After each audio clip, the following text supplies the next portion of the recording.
glad and appreciative to be able to introduce my life and research partner, Bret Colin Sheppard, founder of the Lunar Anomaly Research Society, and there's a lot more to him than most people know. He's a very good cook. He made omelets for us the other day. His omelets are to die for, and I've given over the chef hat to him in the household. But he's also extremely funny. That's another thing most people don't know about him. He has a quiet, wry sense of Irish humor and irony. But he's going to be talking about the dimensions and perceptions, and he's been working on this perception thing forever, for his whole life. You guys are going to be having a real treat.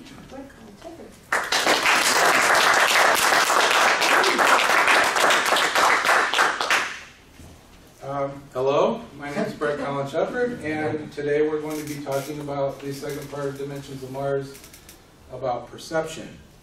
Now, perception is a very important thing when you're an anomalist and you're trying to describe something that you see with your own perception, which is highly important. It's not important that everyone sees the same thing. In fact, it's of less value if everyone sees the same thing, because there's a story behind everything we see. And when we look at an image or we look at words and the meaning that's behind these things, there's ancient meanings behind them.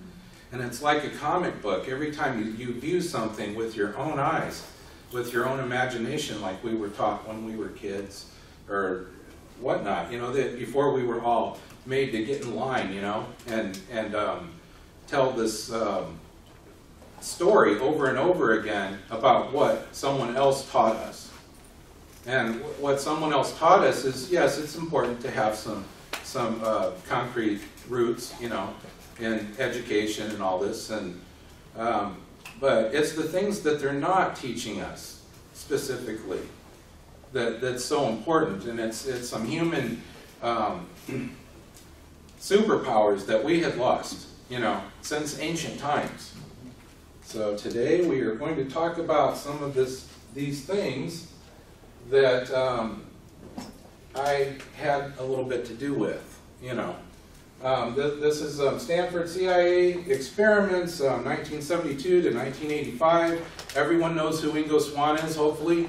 Oh yeah. Great guy. Probably another part of me, you know, because that's what it feels like. But anyway, he concluded that the experiments in remote viewing, which he couldn't stand that word, he called it remote sensing. Remote viewing came out of Ed Dames and all of these guys that changed the language because Ingo Swann had a copyright on his terms. And that's all he copyrighted was his terms, not like the process of remote sensing or remote viewing. So in remote viewing and precognition, we're all about human perception and the underlying reality. Now this underlying reality is what Karen sort of touched on. This baseline reality below our three-dimensional reality. So we're talking about another dimension of our human perception. And this human dimension is how we think of things before someone tells us what that is. You know, so like when we're a baby and we see the color blue or something, it's not really what they've taught us of what blue is supposed to mean or is. And we don't innately know that that's blue, for instance, you know. So in his, Ingo Swann wrote in his book, Penetration, about these experiments that the CIA conducted. And I had, the world didn't know about these experiments until 1995, when they were declassified into the public. The CIA put them on their website, and they just classified just about everything, but not processes, not certain things, you know, like courageous people came forward and discussed, like Ed Dames and, you know, I think John Keel mentioned some of it. There were 500 or so remote viewers that came up with things, and that had to do with these experiments.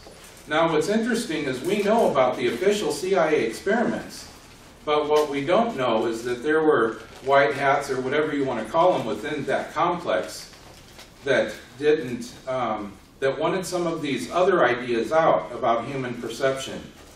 And they were made unclear by the guys that came out. Even Ingo Swann was trying to teach that. Some of the last interviews he did, he was talking about this underlying reality and perception. And it's so incredibly important to know that everyone has these abilities, every single person. And that's what he was trying to say, is that remote viewing isn't some kind of, it's not just what psychics can do, but it's what human beings can do. And without all of us together, we cannot communicate. It's impossible. We have a hard time communicating if we just have one astronaut in space. Trying to communicate different ideas and perceptions back to Earth is very difficult because of time delays and everything else. So we've got Ingo Swann there, just wanted to introduce some of that. And we've got Uri Geller standing there by the Stanford Research Institute sign. Everybody's seen that picture. In 1982, I saw images that were similar to the Churchill slideshows from the cognitive perception experiments. And what's interesting is these specific slideshows is not what I saw. I saw different ones. What they're not telling the public is they had a cosmic slideshow, which is right here. It says cosmic art, but they weren't very specific about that. A lady from Stanford Research Institute. This is nice. Yes, a lady from Stanford Research Institute, her name was Zemina Zarita, I'll talk about that in a bit, came to my classroom, and she showed me what was considered this cosmic art. Do you know what the cosmic art is? It is pictures, anomalous pictures of the moon and Mars. But guess what? They were my pictures of the moon and Mars that I'm doing now. And she showed me this when I was 15 years old. We get to talk about some of that. This right here was a remote viewing project that Ingo Swann did. This is his actual paper of his remote viewing of Jupiter that had the ring around it. And the scientists did not know that Jupiter had a ring around it until they sent a spaceship up there and they took pictures of it. So that was one of those confirmations. And it's interesting, in the remote viewing, see how crappy the artwork is? Well, they only had about 3 minutes to do that. So they're jotting down what it smells like and tastes like and looks like, and the dimensions, you know, was it long, was it short, was it a block, whatever the dimensions were. So they very quickly did this, and the reason why is because your brain has bias to it. So when they didn't want the bias to interfere with their projected information that was coming from space or directly. Their consciousness was standing there on the surface. And it doesn't feel like that when you're remote sensing or remote viewing. That's why anybody can do it. They don't realize it. But they could be standing right here and just have a thought of this place. And you would be surprised how much information you get from that place because we're all connected. And it's not coming from just nowhere. During these Stanford CIA experiments from 1972 to 1985, that's, you know, fits right into that time frame that Andrew was talking about. The electromagnetic EM mind control machines were championed at Stanford University by Dr. Carl Fribram, director of the Neuropsychology Research Laboratory, and he said, "I certainly could educate a child by putting an electrode in his lateral hypothalamus and then selecting a stimulus in which I stimulated. And this was, I can grossly change his or her behavior." Interesting that he said his behavior. They used a lot of young boys, you know, like Stuart Swerdlow and Duncan Cameron, and you know, a lot of them have come forward.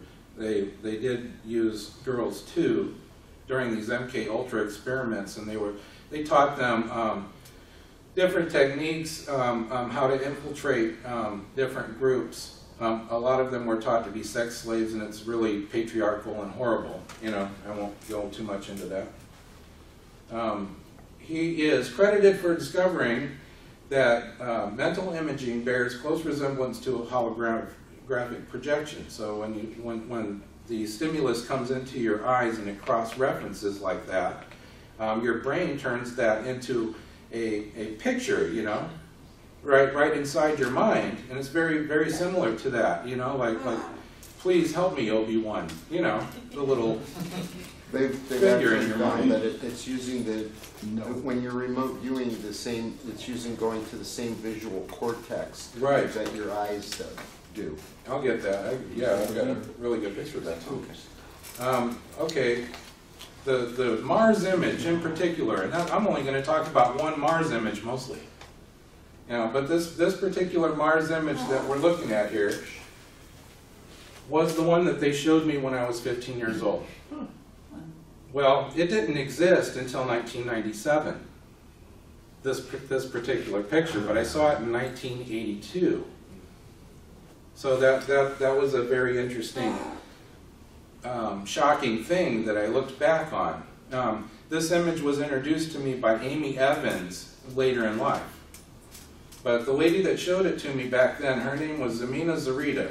Arthur Microd introduced her at the end of the day in my art class in 1982, and she introduced herself as Zemina, and that she was from the Stanford Research University Institute or whatever, and she said that I'm going to show some very talented artists that you have in your class.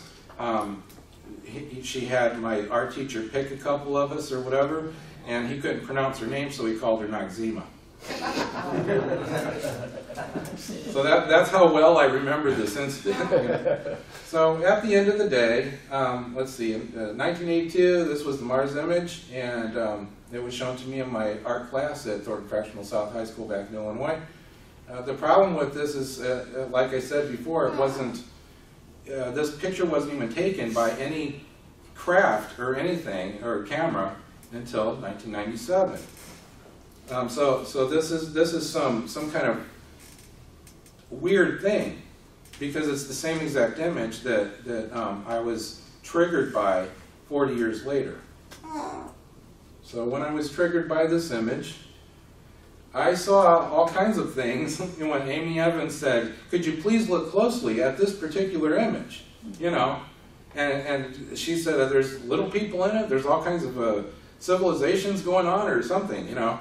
And this is the same image, you know, with the strip that has the J.P. Skipper spouts and all that. Well, right below the spouts in this area was this soldier that looked like he was laying down, the picture before, with an outstretched hand and some kind of girl sitting in his hand, or a little figure, you know, figurine.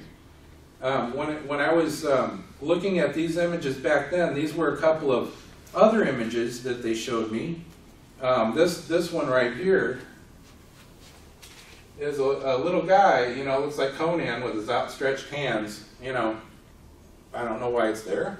And this right here is like a knight or even a parrot with a knight in a form.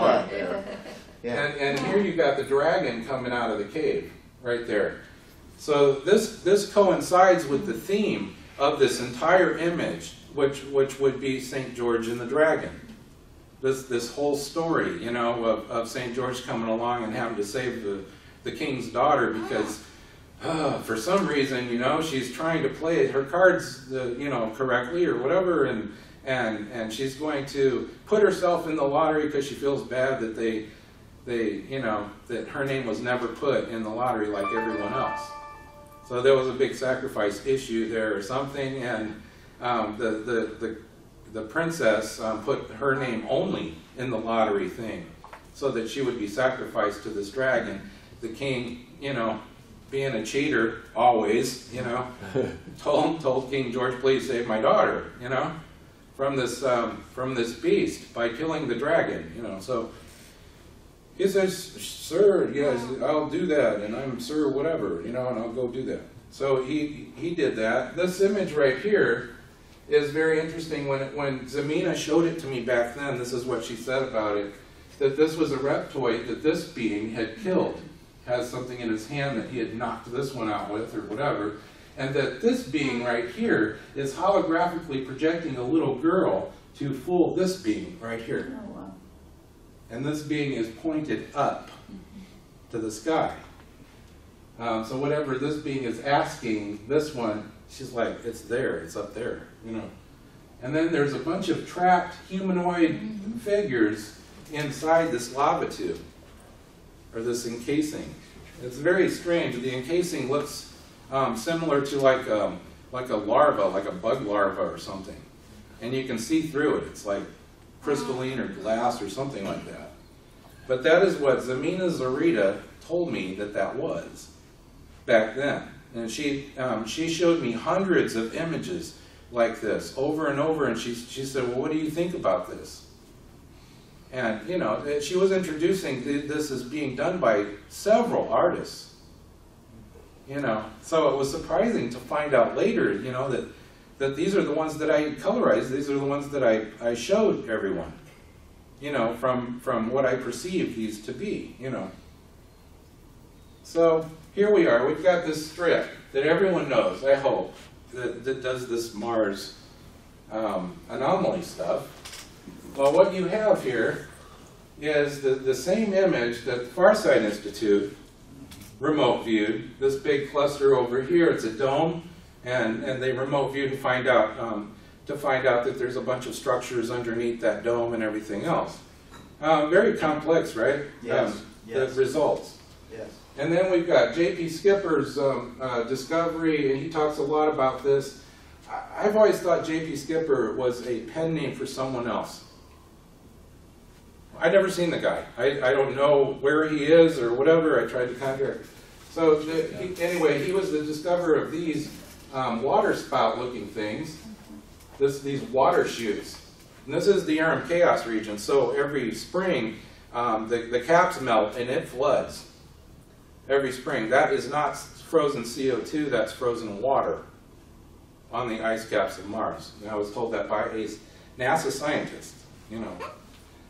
This is the area that Amy Evans specifically wanted me to look at. This soldier right here that's laying down with his arm stretched out in his hand, and there's this little being sitting in the hand right here. Perceptually, when she showed it to me, it looked like a lady in a hood, you know, that was sitting there with a flower or something like that. Well, if you zoom in close on that, you find out there's reptiles and dimensional type beings in it, you know, that knocked the other one out, and there's this whole story going on. So perception's funny. So you can see like the big picture, and then when you start looking deeper and deeper into these pictures, you see more and more of the story from the same little area. It's very interesting. This is how I see this picture. So this is exciting. This is St. George, the knight in the armor on the horse. There he is. And this is the king standing there asking, you know, please save my daughter, the princess. This is the princess right here, side profile, eyes and nose, and her little headdress right here. She's up here. And she's got her handmaiden next to her, and she's digging out of the bag right here, or putting all of her lottery things in the bag. And this, of course, is the dragon. I don't know if they saw that at the Farsight Institute. That's nearsighted, you know. Inner-sighted. So here's the horse, the king, and the. I'm not even a Dungeons and Dragons person. I don't care about this stuff, you know. It's just what I see. So yeah, you've got this, the bag, and there's this little magi dude right here, and there's the dragon, and she's, you know, cheating, but in a good way, by putting her name in the bag so that no one else from her kingdom will be sacrificed. This story has a lot of religious overtones in it, but it's a very ancient story from Cappadocia. It's really interesting. Yeah. Brett, what's really interesting also is that you just mentioned that it's ancient. Well, the Farsight Institute did discover that that site was ancient, and there were workers in there that were under duress. They didn't have the right parts or everything, but it was a very ancient facility. Yes, absolutely.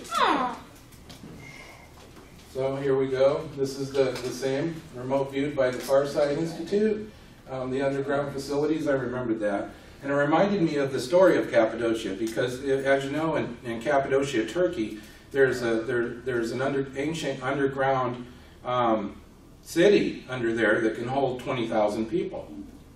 And a lot of people don't know that. But it's a correlation, you know, with Mars and Earth.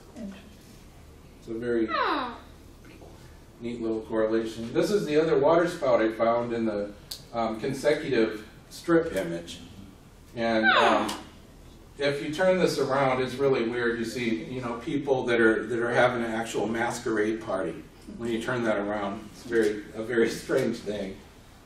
But yes, J.P. Skipper has written extensively on that, and anyone can go online and see what he's written about the water on Mars, and he's gone into great detail, like Hoagland would. So J.P. Skipper is some kind of scientist. I don't know who he is. You know. I'm going to go through and just go real quick and talk about dimensions. This is what science says this dimension is. You know, to make it simple, the 0 dimension is just a point of thought, a point, an imaginary point, where you say, well, I'll just look arbitrarily at that dot on that wall that's not really there. You know, so it's just a point in perception that you look at arbitrarily, you know. So this becomes important with anomalous, because you're training your brain to see something that no one else has seen or has any context for. That's 0 dimension. So you're picking a spot that maybe it exists, maybe it doesn't. So the first dimension is a line. This is a very important dimension to talk about, because it's our representation of past or future. So when we're doing remote viewing, or we're thinking about our past lives or anything else, well, along that line, you kind of visualize a line, and the middle of it, of course, is now. And going to the right is the future, going to the left is the past on this particular line. So anyone that wants to look into their past, or even look a little bit into the future, can do so with some of those remote viewing techniques with this line, this baseline. So it's good to draw a line and say, okay, I want to view the future a little bit, or the past, you know. So it's a very rudimentary suggestion of that to your mind. The second dimension, of course, is just flat planes, you know. 2 dimensions would be looking at this screen, you know, it's 2-dimensional. So we're not going any deeper than that, even mentally. I can turn this in my mind into 5 dimensions. But we're just looking at the 1 dimension, you know, just that's how our mind does that. So it's just like a baseline thing to start. This is where we start for this flat dimension. And a lot of our images are flat, you know. We look at the trid dimension. Sorry, I just spelled that. But the trid dimension is where we live. I'm just going to go ahead and use that word. I like it. Yeah. So we live in this dimension. It is our reality. It's a symbol of what we think reality is. You know, so that's our 3rd dimension. We, of course, feel and know that there's a lot more to it. There's the whole spectrum of our senses. There's everything else that are not seen, but are physically a part of us. It's like, oh, those vibes are thick, you know, that sort of thing. So there's a lot more there. And this is our 4th dimension. Kind of cool, you know. So this is Carl Sagan's Tesseract. You remember how he was explaining that in the old Disney movies? Yeah, so he'd be like, well, you've got this 4th dimension, and it's overlaying over our reality, and there's so many more different dimensions, and what a waste of space, and all this, you know, Carl Sagan. Cool. So yeah, see how this overlaps, and it comes and it hits this part of our reality. The square is our reality. Take a look at that. So here's space-time, right? And when it hits at any point in our reality, we're there in a second. We're on the surface of Mars in a second. We're, you know, wherever we want to be, actually, in a second. Because this fourth dimensional time-space is constantly moving in and out of our reality. Our little turd dimension, or whatever I said.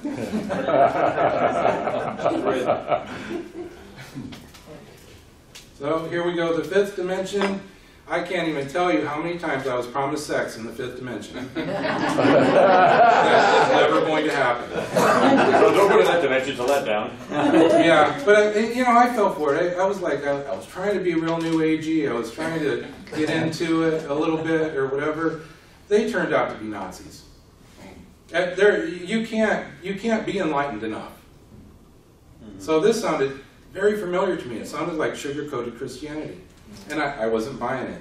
So anyway, we've got this realm that is our fifth dimension, which is out of our fourth dimensional time-space.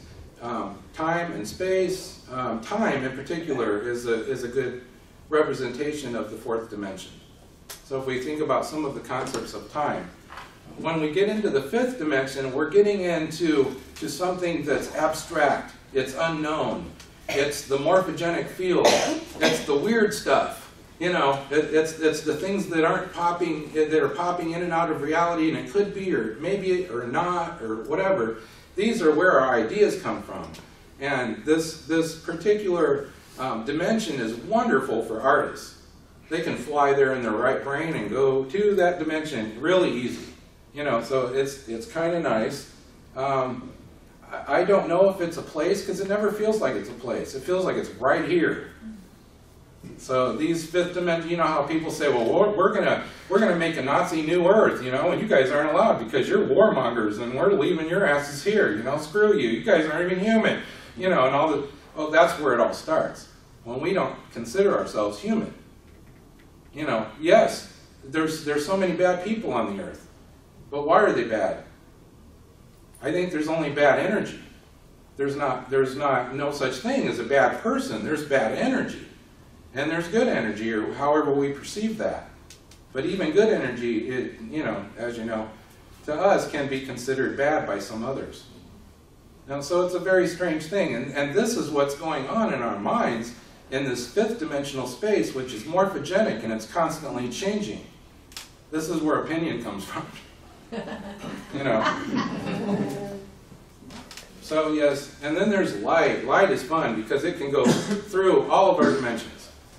You know, we can see the cones of light in our physical eye space, you know, with our perception in the physical. And this light, the photons actually can travel through time-space. So it goes through the fourth dimension and the fifth dimension, and all of our perceived dimensions. Light is physically there somewhere, and in the form of photons is what they call the little molecules of light, you know, or energy. And these little energy particles can actually go through a black hole in space, you know, that thing that sucks everything in and nothing can, you know, survive on the other side or whatever. Well, this light information can go through that portal and come out on the other side. You know, so that's a very cool aspect of light. I call this unrelativity because I'm not related to this guy, but everyone knows who he is. That's Albert Einstein when he was young. I know a lot of people don't really see him that way, you know. So he's at Princeton. He's like the cool college guy, you know. I finally arrived. You have absolutely no idea how horrible it was to travel on a boat all the way here and all that. But on his deathbed, Einstein proposed that light was not simply made up of waves, but it could also be thought of as discrete individual particles or quanta. So these things aren't even really here, you know? Especially if we observe them and we say, okay, there's a light particle. And then it starts doing weird things. It'll disappear if it wants to. It'll pop back into our reality. So this is popping in and out of different dimensions. This light, you know. And sometimes you'll have a particle over here and one way over here. And it's the same particle. So these are some weird synchronicities that are going on with light. Light is a very strange thing to us, you know. But it was interesting that he finally, I call it unrelativity because his theory of relativity was contradictory to some of the things that he thought of on his deathbed. And it was the beginning of quantum physics, what he was thinking and what he had the nurse write down real quick. Oh yeah, some cool stuff. So if we look at the sun as a projector of this light information that's coming from another dimension, a black hole or somewhere out in space, way deep space or from a different place in orbit, well, it's being thrown around by the sunlight. And the sun's projecting all of these photons and everything else onto the moon, which is a big giant screen. You know, so with our observation, our ancient observation of the moon, we're not just getting visual information, we're also getting emotional information. We're also getting all of the ideas. And that's one of the things that when we connect and we can't see it, we at least connect with it emotionally. Something hits us about it that's true. You know, something's really strange about that thing. So this reflective light, which is about 30% off of like a lake or something like that, you know, it goes down to about 30% instead of looking directly at it. And even the sunlight's diminished when it hits the moon's surface, you know, as a screen. But we're being shown incredible things. We're totally being influenced by the moon, you know, and not just the moon, but other planets, because the sun, you know, of course, is hitting the surface of other planets. So when the eye picks that up, or the camera, so you've got Viking floating around out there and it's taking pictures of Mars and Pluto and everything else, it's picking up other dimensional information. And that's a very important thing to know for anomalists, because there's a lot of information, like I said, within that little square that turns into faces of faces of faces. You know, so these are very cool aspects to our work. There's the neural pathway. I'm not a scientist, but I am an artist. So I drew this, and here's some right and left visual stimulus that's coming through the eyes, you know, the right and left eye. Well, its neural pathway is crossing, which is a very interesting thing that happens, because our brains inside are interpreting this thing, and it creates a picture just like a hologram at this point right here where it crosses. That's our perception center. And we're taking all of the ideas that we've ever had and turning that into a picture. Because some of the things that we're looking at we've never seen before and we have no context of. But let's say we see a little hairy dog or whatever and we're really religious, you know. Well, inside it's creating a hologram of a demon inside our brain. If we're that person that's very biased and religious and we're scared of everything and we're totally paranoid and why did God do this to me? Yeah, whatever. So now they're seeing demons and everything else, and their imagination is flying, you know, with their particular bias that they have. And none of it's wrong. It's always very interesting, you know, when somebody sees, and then the dog's like, you know, just looking at her like, well, I'm just me, you know. So yes, I did this little experiment. Oh, that's just my hand holding up this particular thing, but it was a reflection experiment I did to see how light information could reflect off the moon or a planet like Mars. So how the sunlight actually lights a surface, you know, which was very interesting. And the reflection was that I took a mirror. It's a very simple thing. I just took a mirror and reflected the sunlight on this piece of paper.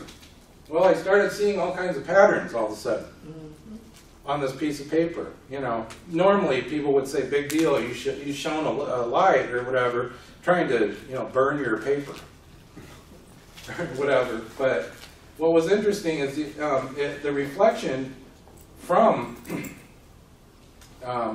almost another dimension, you know, you start getting shapes and everything of the clouds and everything that's reflected onto the paper. So it was a very interesting project, you know.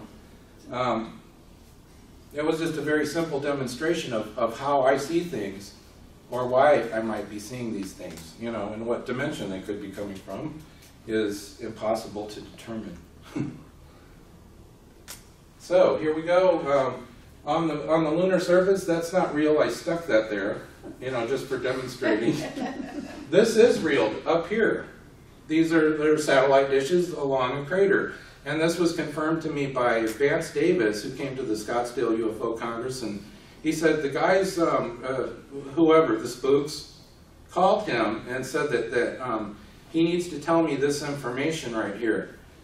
He saw this in me and Ken Johnston's senior's presentation when we did all the moon stuff, and he said those are the ones that we work on. So they work on those communication relay dishes on the moon. So they have this Army, you know, Corps or whatever that goes up there and tunes these up. And these relay dishes are communicating directly from Mars and other places. Now these signals that are coming from space, we have been in contact with them since 1924. So that's a very interesting thing. And the reason why is because Tesla created a telescope. And he pointed it at Mars. Well, he didn't. He just invented this object. And a guy named Jenkins,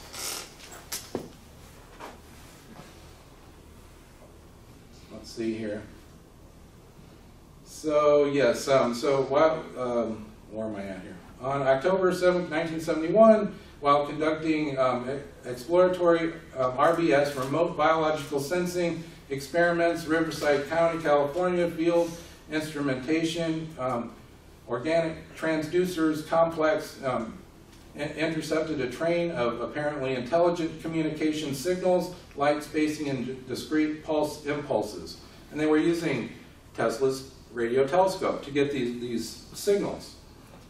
Now this thing, while accidentally allowing to remain pointed at the constellation Ursa Major, during a short rest period, the phenomenon prevailed for somewhat over 33 minutes. And this was one of the results of this experiment. This one was pointed directly at Mars with a very precise radio telescope. This thing picks up everything. And this particular file sample was from Yale University.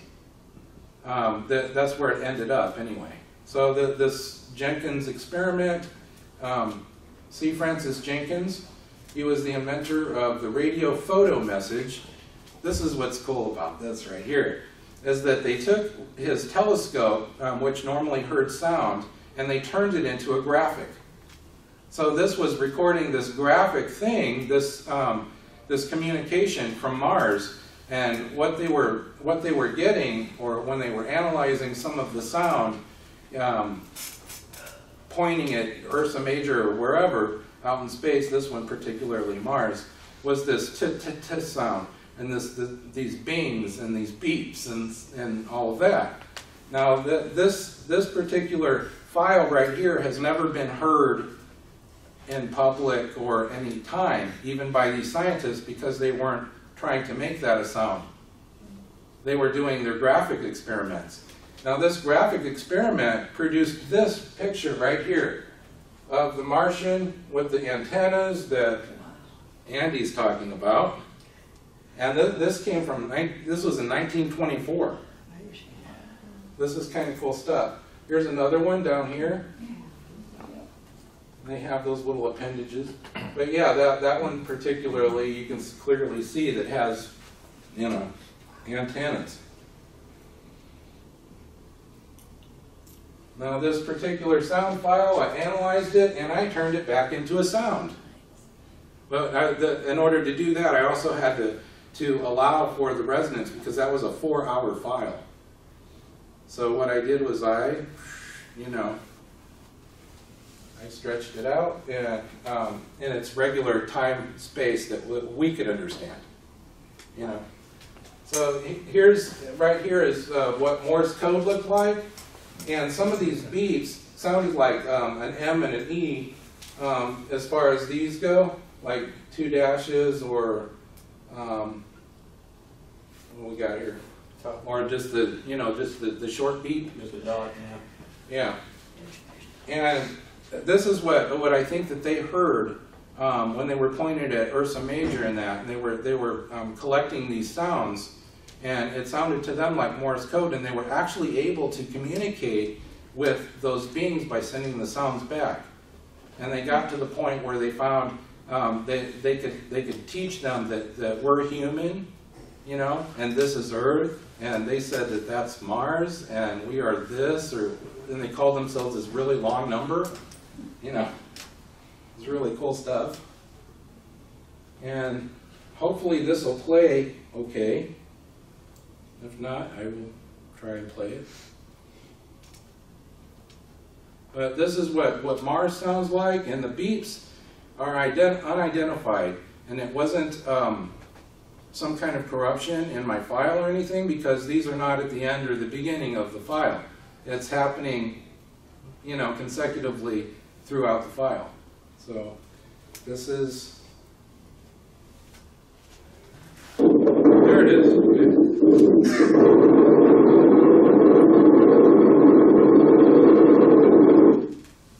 You gotta listen for really subtle.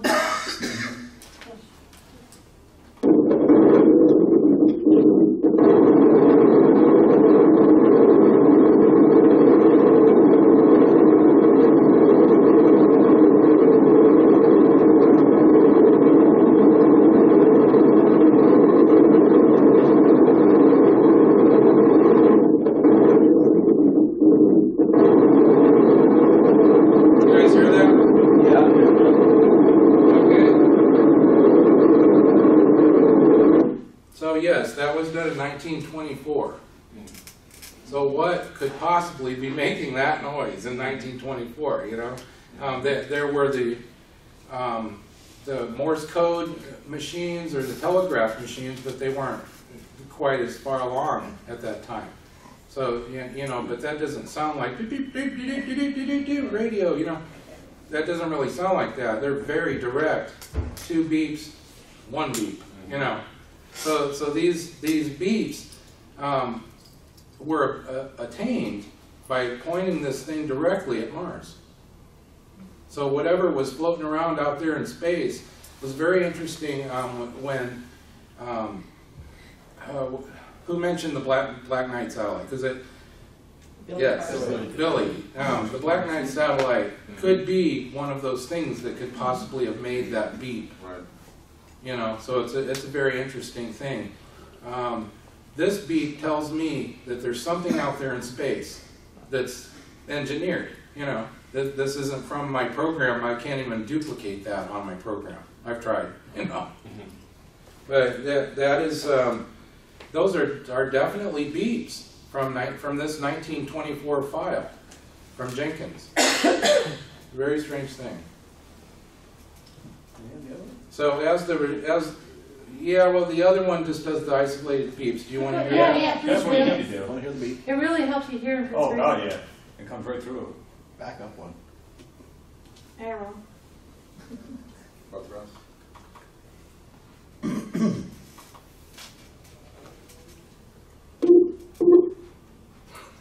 Isn't that weird?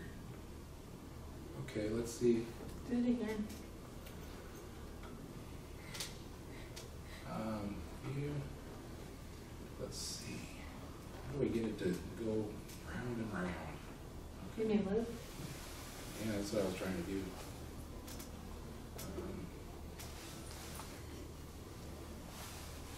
Square.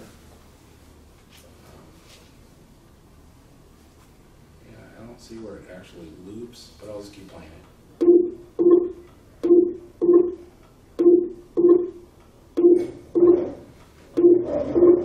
So you guys kind of get it? It's like, what is that, you know? What could possibly be making that weird noise? Well, it's also in that noise that was actually, that static and everything else was within that noise. And even the people that recorded that particular, little interference, they recognized it as an interference, but they marked it as like T or whatever. And they used that as a communication to bounce that signal back to the beings, and they were actually trying to communicate. And the signals that came back sounded a lot like the letters that the Patal, the way they used to speak, like t-t-t-t. These sort of things, which showed that these were not just beings, but people that hung on to a lot of ancient language. So that's what these beings were trying to tell them. They were trying to tell them that they are us. So it's a lot of fun. And we got sound patterns to the images. This is how they did it. They had, this machine does layers. So it gets this frequency layer, and that whole layer turns into a separate image. So they didn't do this back then, but I know this, that there is a complexity with the signal that came in, frequency-wise. And the frequency, if you show it as a graphic, has different layers and different levels of code within that. And one of the ways that I can show that, you can see that there's little men walking around and beings in there and everything else. That's a graphic, that's not a sound file. So that's another interesting thing. They were grabbing graphic information from kind of like contact frequency. Movie, the same thing. That's information. That's exactly right. How do I do it? Yeah. So from the 1997 film Contact with Jodie Foster, from a book written by Carl Sagan. Yeah. The last before he died, Carl Sagan was part of a cadre of men asked to debunk stories of extraterrestrial evidence. That's what gets me about these guys, they know the truth. Yeah. And they're keeping it from us, for money or whatever. So anyway, for Disney. That are found in NASA images, Contact was likely a coded deathbed confession. And when we're looking at this, you remember Hatton Industries, and he said, you just have to think like an alien, or whatever. And so these layers of images were connected dimensionally, in the movie Contact. And the frequency of those that I was showing before are layers of frequencies. Pretend that's you flattened out the Hitler picture or whatever.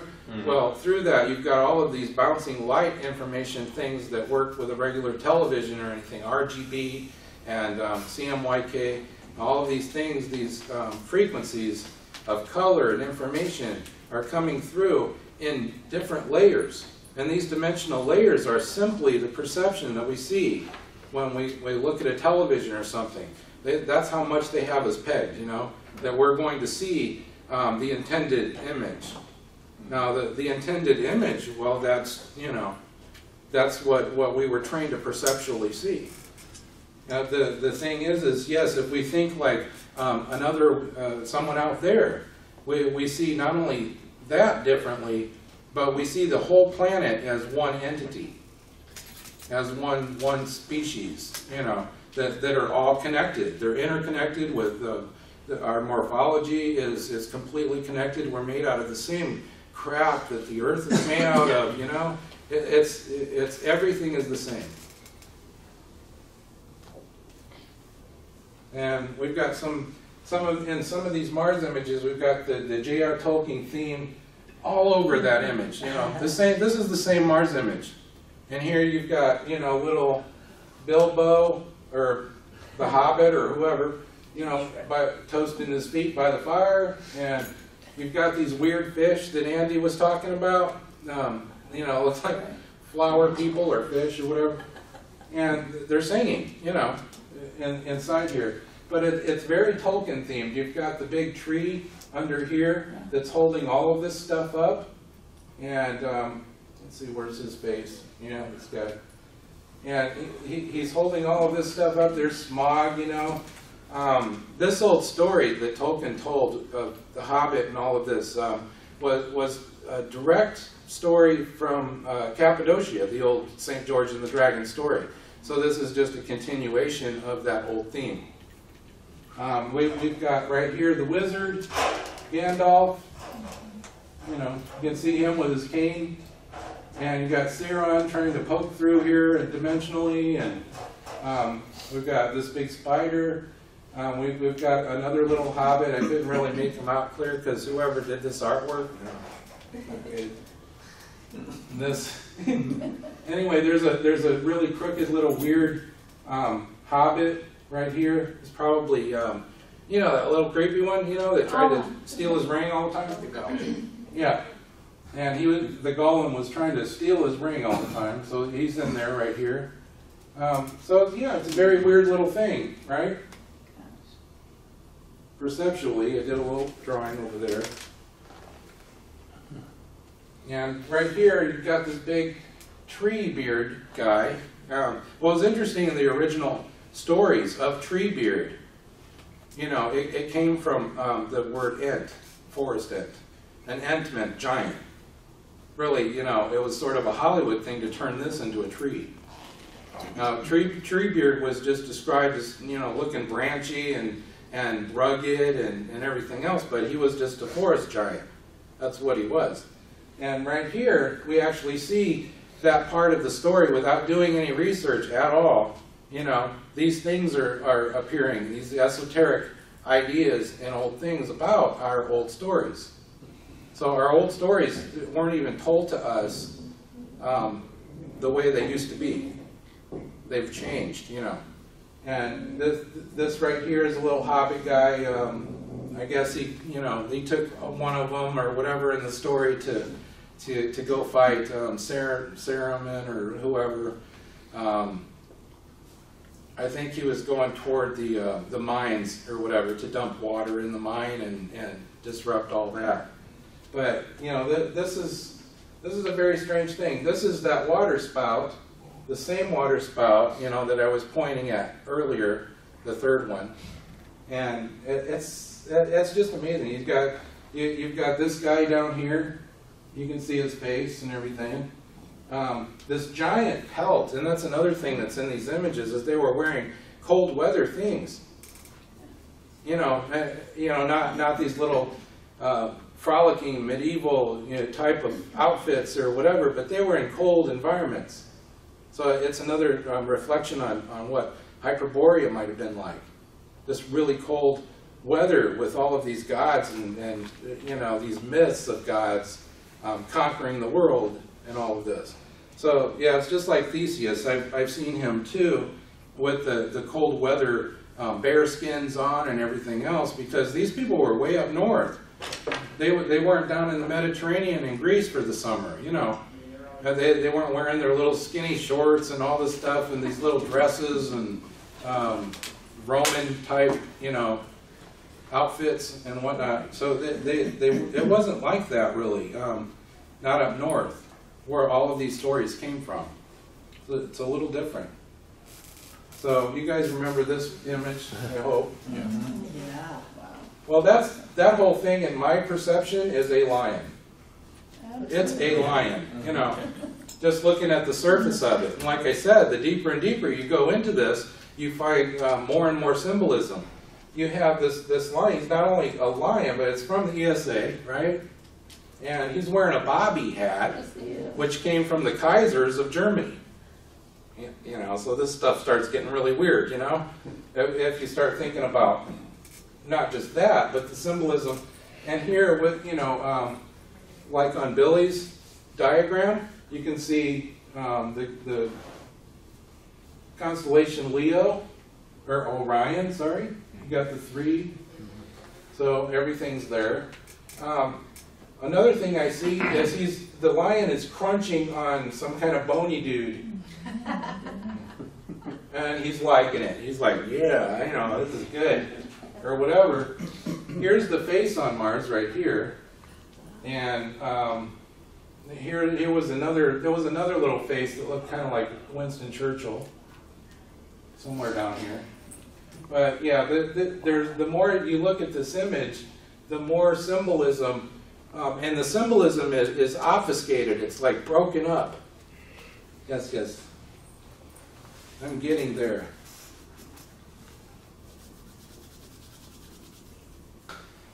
So here's another one. This one's of that area that Thomas Mikey likes to point out, and he calls it a mine.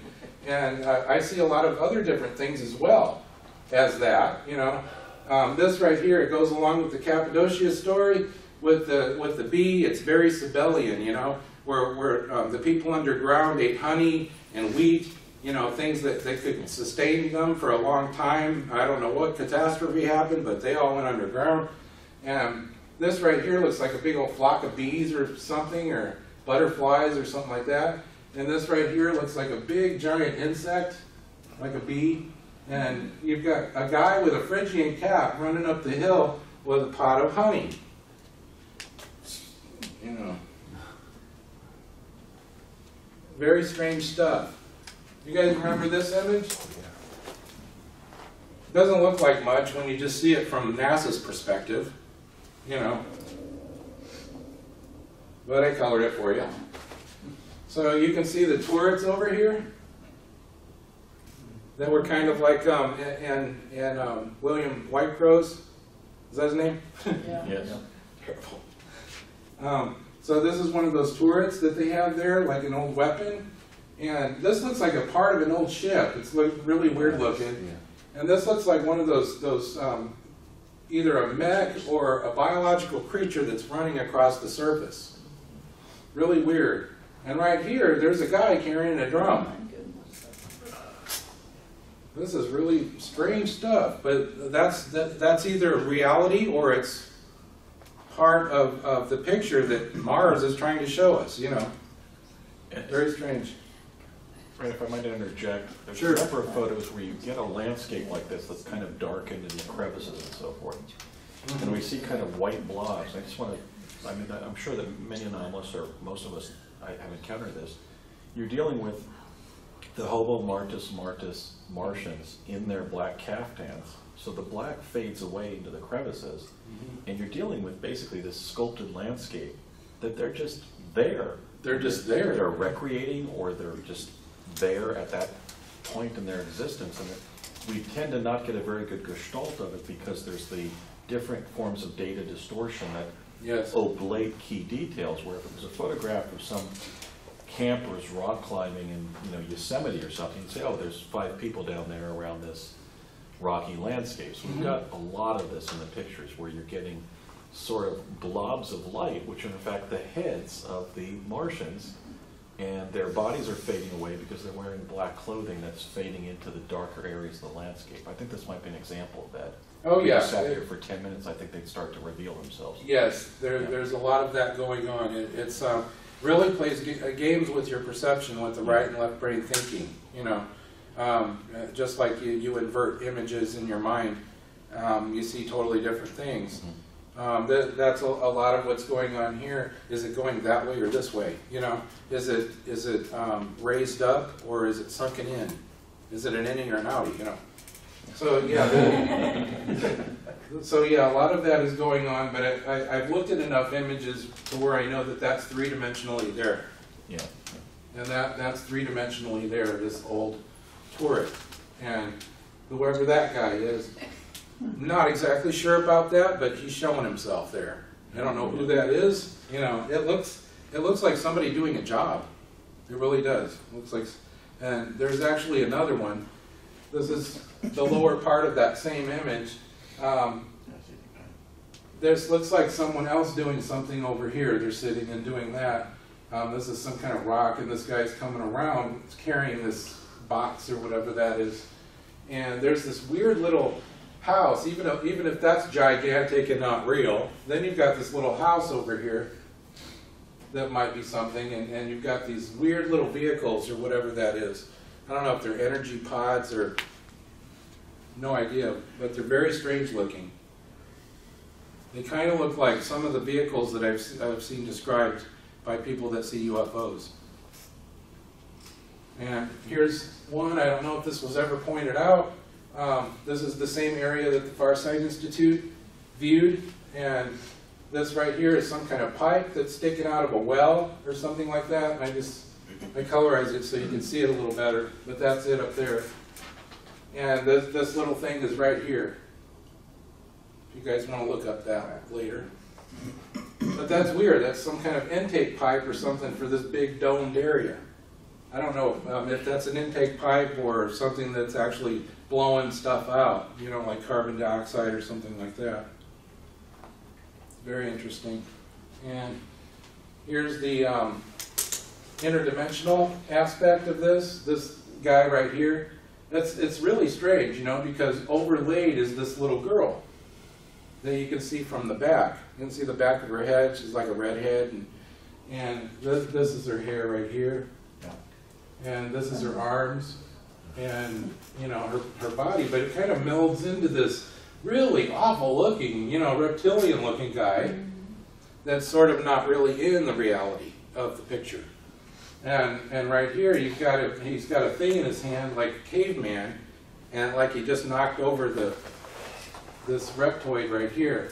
And you've also got this guy over here who's looks very reptilian, humanoid, that's walking down or up a hill right there. And there's a dead one laying right here, and he's fixing a pipe or something. Maybe that's why he died. I don't know.